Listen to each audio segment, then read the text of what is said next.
امیر اہل سنت کی بارگاہ میں میرا یہ سوال عرض ہے، یا سیدی یہ ارشاد فرمائے اگر کوئی جھوٹ سے بچنے کی کوشش کرے اور وہ پھر بھی نہ بچ پائے وہ کیا کرے؟ برائے کرم کوئی ایسا طریقہ کار بتائیے تاکہ وہ جھوٹ سے مکمل طور پر بچ سکے، اور میرے والدین کے لیے دعائے مغفرت کی درخواست ہے۔ اللہ پاک آپ کے ماں باپ کی بے حساب مغفرت فرمائے، آمین۔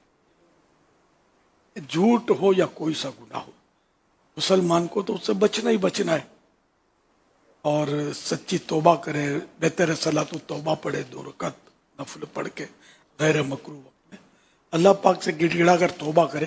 اور توبہ کے شرائط میں سے یہ ہے کہ توبہ کرتے وقت یہ پورا ذہن بنا ہوا ہو کہ میں نے آئندہ یہ کام کرنا نہیں ہے، کچھ بھی ہو جائے، ہے نا، پورا نہیں کہ عزم ہو، جب ہی توبہ قبول ہے، ورنہ توبہ وہ قبول نہیں ہے کہ میں بعد میں بھی یہ کروں گا۔ تو اس کو تو حدیث پاک میں اللہ پاک سے مذاق کرنا کہا گیا، یعنی کہ دوبارہ گناہ کروں گا پھر بھی توبہ کرتا رہے، یا اللہ جھوٹ نہیں بولوں گا، دل میں کہ میں بچ تو نہیں سکوں گا، کرنا تو ہے مجھے، جھوٹ تو بولنا ہے، اس کے بغیر تو میرا کاروبار نہیں چلے گا، میرا تو ملاوٹ والا مال ہے، میرا تو یوں ہے، تو یہ پھر توبہ نہیں ہے، یہ گویا اللہ پاک کے ساتھ مذاق مسخری کرنا ہے۔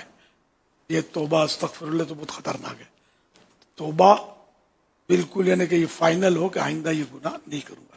جب بندہ اس طرح توبہ کرے گا، اس کے ارکان کے مطابق کہ گناہ کو گناہ تسلیم کرے گا، اس گناہ سے تذکرہ کر کے توبہ کرے گا، اور یہ بھی ذہن میں ضروری ہے کہ یہ آئندہ نہیں کروں گا یہ گناہ، یہ اس کا فائنل ڈیسیزن ہے، اس کی نیت ہے۔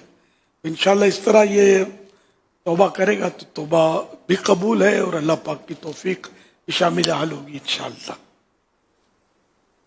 صلو علی الحبیب صلی اللہ علی محمد۔